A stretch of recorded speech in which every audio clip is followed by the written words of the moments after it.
जैसा कि आपने देखा कि बिहार में जातीय जनगणना का रिजल्ट पूरा आपके सामने आ गया है। और बिहार में सबसे बड़ी आबादी मुसलमानों की है। शेख बिरादरी की है, सुरजापुरी बिरादरी की है, शेखरा बिरादरी की है, कुलैया बिरादरी की, अंसारी भाइयों की है। तो अब अगर तेजस्वी यादव जो अभी डिप्टी सीएम है, नीतीश जी सीएम है, अगर सही में जातीय जनगणना का रिजल्ट चाहते हैं और आवाम को फायदा पहुंचाना चाहते हैं तो उनको मुसलमानों को अब हिस्सेदारी देने पड़ेगी। आज मुसलमान लगभग 18% बिहार में है, सबसे बड़ी जाति है, लेकिन सिर्फ 5 मंत्रालय, वो भी क्या मंत्रालय आपके सामने है। कोई लॉ मिनिस्टर है जो 38 पीपी नहीं बहाल कर सकता है। एक है डिजास्टर मैनेजमेंट, उसकी भी हद आप जानते हैं। एक है पशुपालन, उसकी भी हद जानते हैं। तो अब नीतीश जी और तेजस्वी यादव चाहते हैं, क्योंकि नीतीश जी आपको भी 8 बार मुख्यमंत्री हमने बनाया, लालू जी को हमने बनाया, रबड़ी जी को बनाया, तेजस्वी यादव को बनाया, तेज प्रताप जी को बनाया और हमने मीसा जी को बनाया। आपके सभी लोगों को हमने बना दिया, लेकिन मुसलमानों को हिस्सेदारी नहीं मिली है। ये 18% आबादी अब चुप नहीं रहेगी। हैदराबाद में डिप्टी सीएम, तेलंगाना में थे, होम मिनिस्टर है। आखिर बिहार के मुसलमानों को आप क्या दिखाना चाहते हैं? इतनी बड़ी आबादी के साथ आप कब तक खिलवाड़ कीजिएगा?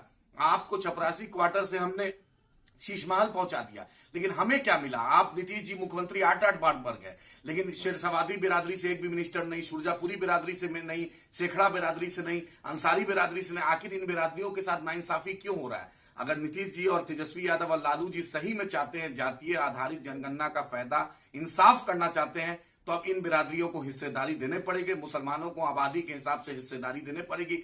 एमआईएम इसकी पुरजोर वकालत करती है और एमआईएम जद्दोजहद करेगी, लड़ाई करेगी और पूरे बिहार के मुसलमानों को, दलितों को यह बात बताना चाहते हैं कि आपको हिस्सेदारी लेना पड़ेगा। मुसलमान को और डिप्टी सीएम और दलित को बनाना पड़ेगा। अगर महागठबंधन की सरकार सिर्फ हमारा वोट नहीं ले, हमें हिस्सेदारी भी चाहिए। इन लोगों को, मुसलमान को और दलित को डिप्टी सीएम बनाना पड़ेगा। इन बिरादरियों को हिस्सेदारी देना पड़ेगा। नहीं दीजिएगा तो आंदोलन होगा। अब हम बर्दाश्त नहीं करेंगे। हम अपनी हक की लड़ाई लेंगे। लोकसभा सामने है, विधानसभा सामने है। अब हिस्सेदारी की बात होगी। जिसकी जितनी भागीदारी उसकी उतनी हिस्सेदारी। ये लालू जी कहते थे, आज वक्त आ गया हमें हिस्सेदारी देने की। हम लड़ाई लड़ेंगे, जद्दोजहद करेंगे और आपसे, सरकार से मांग करते हैं कि हमें हिस्सेदारी दिया जाए।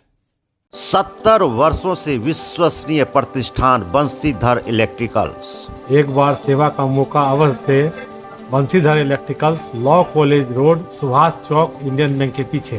अगर आप अपने दांत को रखना चाहते हैं स्वस्थ, तो 2 बार ब्रश करें, सुबह और रात में खाने के बाद।